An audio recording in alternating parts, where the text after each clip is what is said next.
Welcome back to story time. Let's see. Still running the clubs. Later on, it'll get to me meeting celebrities and stuff like that. Of course, running the clubs, I met a lot of celebrities. They came in off and on, mostly Japanese. So one of my main head of security guy, he's a huge WWE fanatic. Like that was his life. He watched it every week. The story, the updates, who was doing what, who was married to who was divorcing who, all in the WWE world. He kept up with all that stuff. And I of course, I grew up with Hulk Hogan and those kind of guys. So WWE was fun. I did enjoy it. So I knew most of the guys who watched it when it was on TV and stuff. So one day, WWE came to Japan, and I believe they were in Yokohama. They were wrestling in Shin Yokohama. So my main guy, he asked to take the day off. He's like, please give me the day off. It was one of our busy days. It was our busiest day.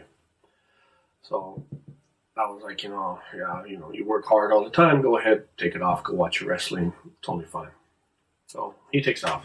So that night, my security calls me over. They're like, Bachi, you need to see this.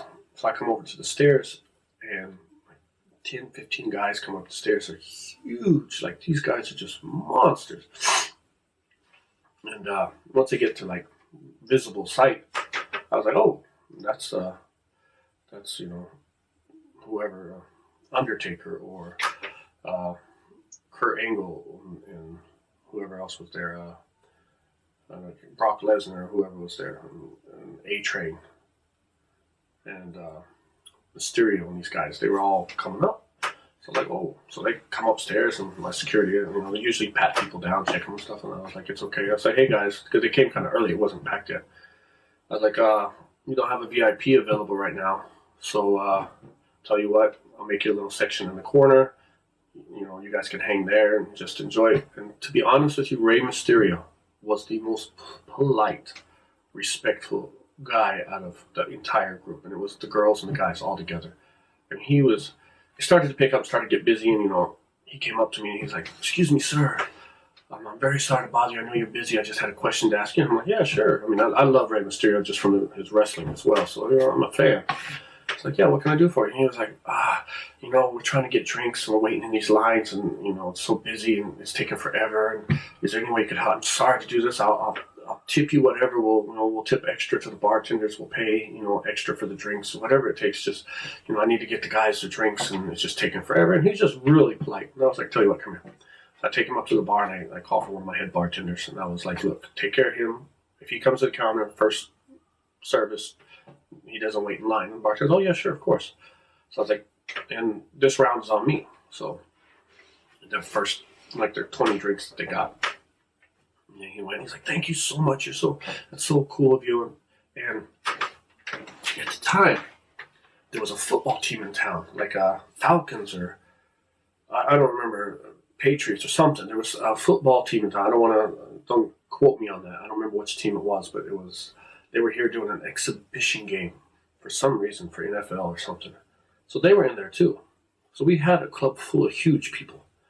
And the pro wrestlers were staying to the side, and all the Navy guys and everybody knew who these wrestlers were. And they're coming up to him. They're like, Rey Mysterio, can I shake him? One Navy guy, I remember he had a broken hand. And he was like, can I shake your hand? And Mysterio's like, I can't touch that hand, but I can touch your other hand because, liability, stuff like that. I can't take risk of you saying that I injured you. I was like, oh, that's pretty cool. These guys are pretty legit. So one of these football players, like 3 or 4 of them, used to come up and be like, hey, I play for whatever team. I'm number 9. And I tell the Navy guys this, and the guys are like, really? Yeah. And it was just like a pissing competition. The football players were getting upset because they weren't being recognized, and the WWE guys were having all the girls were over there, all the Navy guys are trying to talk to them, and and these guys. And he's like, yeah, I play number 99 for whatever. So Mysterio, he's seen the tension because these guys were getting really frustrated, and they were drinking close, so to save issues, Mysterio's like, look, guys, you guys are amazing athletes, and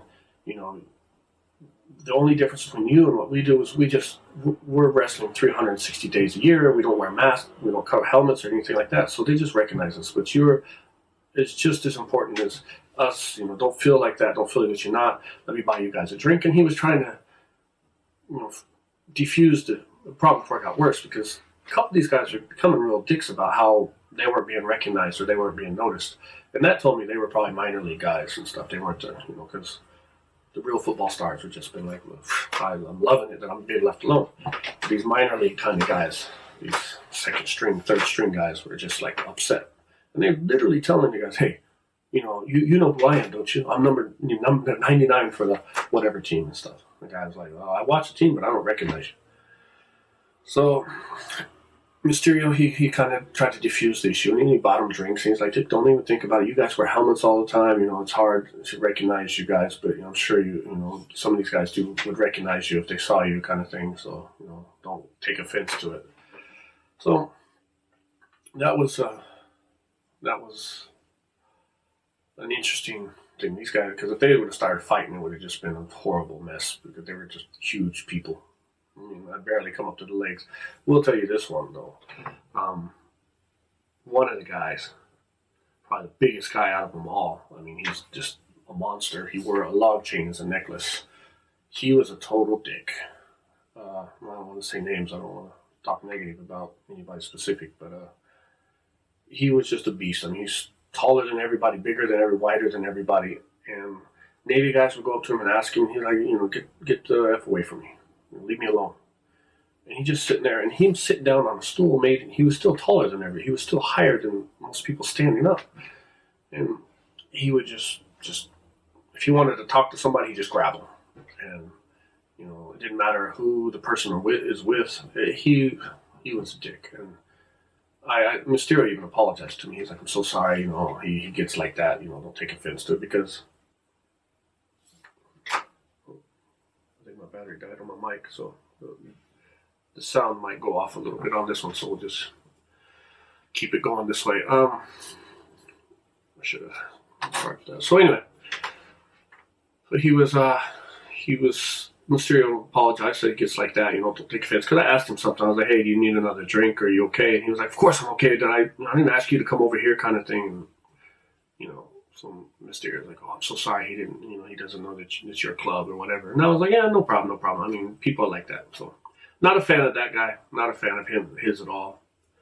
But everybody else was extremely polite and professional. They were really nice. They had a good time. They left. They all came up to me and said thank you before they left, besides that one guy. They all, shook my hand.